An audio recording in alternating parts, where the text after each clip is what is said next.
Kabar Gubernur Sulawesi Selatan Nurdin Abdullah ditangkap KPK makin viral. Nurdin Abdullah ditangkap petugas KPK dalam sebuah operasi tangkap tangan atau OTT di Makassar, Sulawesi Selatan, Sabtu 27 Februari tahun 2021. Hal itu dibenarkan pelaksana tugas juru bicara KPK. KPK melakukan tangkap tangan terhadap kepala daerah di Sulawesi Selatan, kata juru bicara Komisi Pemberantasan Korupsi atau KPK Ali Fikri. Dia ditangkap bersama dengan pejabat, sopir, dan kontraktor. Berita ini sempat membuat dunia maya riuh dan beritanya semakin viral. Sebelumnya Nurdin Abdullah ternyata pernah meraih penghargaan sebagai salah satu gubernur terbaik se-Asia pada tahun 2020. Mengutip asiabusinessinfo.com, Gubernur Sulawesi Selatan Nurdin Abdullah meraih penghargaan Asia Business Info International Award pada tahun 2020 untuk kategori The Best 7 Asia Governors. Selain itu, Nurdin Abdullah juga pernah meraih penghargaan atas predikat kepatuhan terhadap standar pelayanan publik dari Ombudsman Republik Indonesia pada tahun 2017.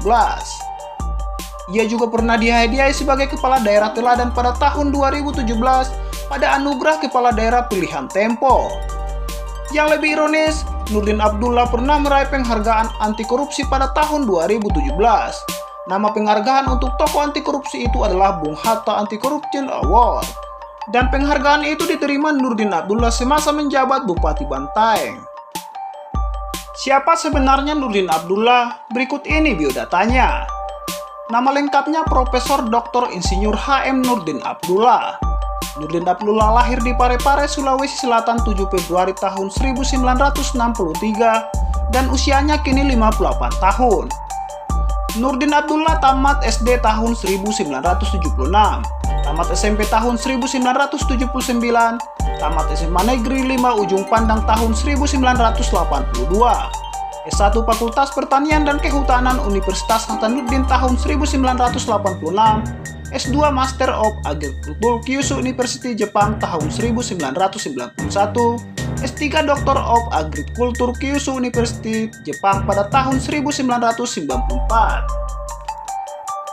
Setelah sukses dalam dunia pendidikan, Nurdin Abdullah menduduki beberapa jabatan, mulai dari dosen, pengusaha, dan terakhir kepala daerah.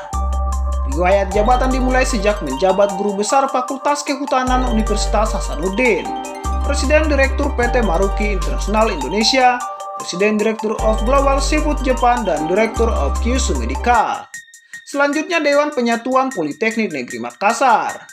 Bupati Bantaeng masa bakti pada tahun 2008 sampai tahun 2013 dan dilanjutkan di periode kedua Bupati Bantaeng masa bakti 2013 sampai tahun 2018. Dan selanjutnya Gubernur Sulawesi Selatan masa bakti 2018 sampai 2023. Selain itu, Nurdin Abdullah juga tercatat sebagai Ketua Yayasan Maruki Makassar, Ketua Badan Majelis Jamiah Yayasan Perguruan Islam Atirah Bukit Beruga, Ketua Umum KONI Kabupaten Bantaeng, Badan Penasehat PGRI Kabupaten Bantaeng, Ketua Bidang Pertanian APKASI 2010-2015, Koordinator Wilayah Asosiasi Pemerintahan Kabupaten Seluruh Indonesia atau APKASI Provinsi Sulawesi Selatan tahun 2010-2015, Sekjen Asosiasi Pemerintahan Kabupaten Seluruh Indonesia tahun 2015 sampai sekarang, dan pernah menerima penghargaan anti korupsi. Nurdin Abdullah juga pernah menerima Bung Hatta Anti Corruption Award pada tahun 2017. Bung Hatta Anti Corruption Award adalah penghargaan untuk tokoh anti korupsi. Penghargaan itu diterima Nurdin Abdullah semasa menjabat Bupati Bantaeng 2 periode. Kabar penangkapan Nurdin Abdullah Gubernur Sulawesi Selatan mengagetkan banyak pihak. Pasalnya Nurdin Abdullah memiliki citra bersih dan memiliki banyak prestasi. Berita penangkapan tersebut lantas mengecewakan masyarakat yang membanjiri Instagram resmi Nurdin Abdullah @nurdinabdullah. Beberapa warganet mengaku kecewa karena mereka mengharapkan Nurdin Abdullah menjadi presiden suatu saat nanti.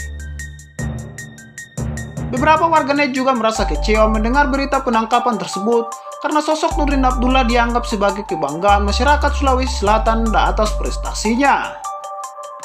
Sebelumnya Nurdin Abdullah juga masuk bursa calon potensial jadi presiden tahun 2024.